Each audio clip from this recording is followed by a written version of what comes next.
Hello guys, how are you today? J'espère que vous allez bien par la grâce de Dieu. Alors, ce matin, j'étais en train de méditer un passage dans la Bible et j'ai eu la conviction de partager ce que le Saint-Esprit m'a enseigné ce matin avec toi. Alors, j'étais en train de lire le livre de Luc chapitre 6 et il y a quelque chose que le Saint-Esprit m'a enseigné. Et pour la faire courte, en fait, il s'agit de l'histoire de l'homme à la main sèche. Et lorsque le Seigneur Jésus voulait le guérir, le Seigneur Jésus lui a dit « étends ta main sèche ». Et lorsque le Seigneur Jésus l'a guéri, les pharisiens ont estimé que Jésus-Christ a enfreint la loi du sabbat. Pour un peu essayer de vous mettre dans le bain. Pour les pharisiens, durant le sabbat, tout ce qu'on peut faire, c'est prier, mais pas peut-être de venir en aide à quelqu'un ou quelque chose du genre. Et pour eux, c'était un blasphème, ce que le Seigneur Jésus a fait. Et lorsque le Seigneur Jésus a guéri cet homme à la main sèche, les pharisiens étaient en colère et se sont concertés pour faire du mal à Jésus-Christ. Qu'est-ce que le Saint-Esprit m'a enseigné au travers de ce passage? C'est dans le livre de Luc chapitre 6. Je t'invite à aller le lire pour mieux comprendre. La première chose que le Seigneur Jésus-Christ m'a fait comprendre en lisant ce passage, c'est qu'en fait, étendre sa main sèche n'est pas un exercice facile. Je sais pas, pour ceux et celles qui sont en Afrique, en fait, si vous essayez d'étendre le poisson fumé, il va se casser, n'est-ce pas? Il va se briser. Imaginez un peu, on demande à quelqu'un d'étendre sa main sèche. C'est douloureux, n'est-ce pas? C'est ça en fait. Jésus-Christ a demandé à cet homme de faire quelque chose de douloureux pour expérimenter sa guérison. Je ne sais pas ce que tu traverses, mais j'aimerais te dire ce matin qu'il y a quelque chose de douloureux que tu dois faire qui va t'aider à vivre ta guérison. Ce pardon que tu ne veux pas te donner à toi-même parce que tu continues à vivre dans la culpabilité, ou peut-être ce pas de foi que tu n'arrives pas à faire.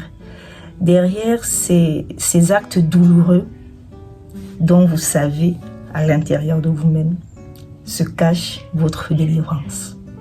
Alors faites comme l'homme à la main sèche et tendez votre main sèche.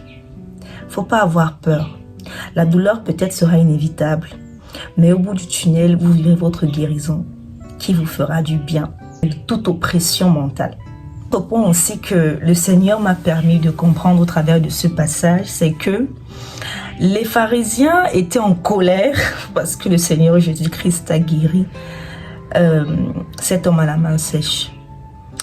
C'est pour dire quoi? En fait, il y a des gens qui ne sont pas contents lorsque tout va bien dans nos vies.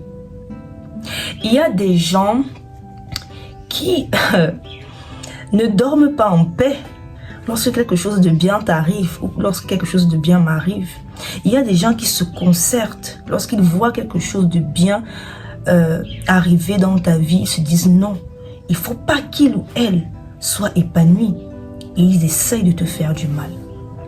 Et alors là, le Saint-Esprit m'a révélé que Diane, il faut prier. Il faut prier en me demandant de te révéler l'état des cœurs des personnes qui sont tout autour de toi.